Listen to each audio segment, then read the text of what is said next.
বাংলালিংক দেশের একটি টেলিযোগাযোগ সেবাদাতা প্রতিষ্ঠান।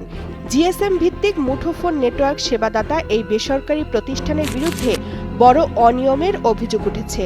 রেভিনিউ শেয়ারিং এর ওপর প্রায় ৪২ কোটি টাকা ভ্যাট পরিশোধ না করার অভিযোগ উঠেছে প্রতিষ্ঠানটির বিরুদ্ধে।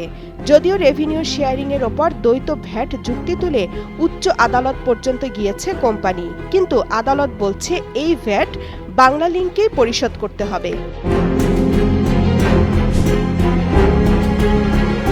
নথিপত্র ও ওই আদেশ বিশ্লেষণ করে বাংলাদেশ টেলিযোগাযোগ নিয়ন্ত্রণ কমিশন বলছে, রেভিনিউ শেয়ারিং এর ওপর ভ্যাট বা মূসক হিসেবে পাওনা এনবিআর এর আদেশ জারির পূর্ববর্তী ১৫ মাস সময় ২০১২ সালের এপ্রিল থেকে ২০১৩ সালের জুন পর্যন্ত। ফলে বাংলালিংক আবেদনপত্রে দ্বৈত করের যে দাবি করেছে তা গ্রহণযোগ্য নয়। সেজন্য বাংলালিংক কর্তৃপক্ষকে ভ্যাট হিসেবে ৪২,৫১,১৭,১৭১ টাকা পরিশোধ করতেই হবে। এই ভ্যাট পরিশোধে বাংলালিংককে ৭ দিনের সময় বেঁধে দেওয়া হয়, অন্যথায় আইনগত ব্যবস্থা নেয়ার বিষয়টি উল্লেখ করা হয়।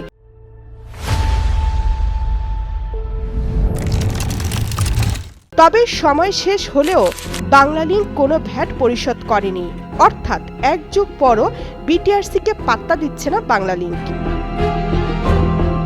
কিন্তু এনবিআর এর ২০১৩ সালের ১২ আগস্ট জারি করা দ্বৈত কর নীতি আদেশ অনুযায়ী এই ভ্যাট প্রযোজ্য নয় বলে বিটিআরসিকে জানান বাংলালিংক। অথচ ওই আদেশের আগে রেভিনিউ শেয়ারিং এর ওপর এই ভ্যাট দাবি করছে বিটিআরসি।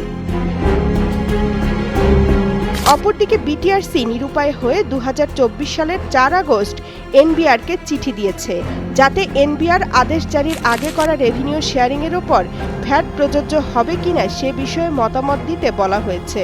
৩ জানুয়ারি আবার মতামত চেয়ে এনবিআরকে বিটিআরসি চিঠি দিয়েছে।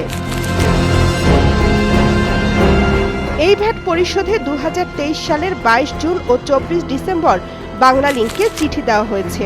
সর্বশেষ বিটিআরসি ২০২৪ সালের ২৫ জুন বাংলালিংককে যে চিঠি দিয়েছে তাতে বলা হয়েছে, আপিল বিভাগ শুনানি শেষে বিটিআরসির পক্ষে রায় দিয়েছেন, অর্থাৎ বাংলালিংককে এই ভ্যাট দিতে হবে। বছরের পর বছর চিঠি দেওয়ার পরও বিটিআরসির আহ্বানে সাড়া দিচ্ছে না বাংলালিংক। তবে বাংলালিংক কর্তৃপক্ষ বলছে, আইন মেনে তারা বিষয়টি সমাধান করবে। তামান্না তাহসিন খান, কালের কণ্ঠ।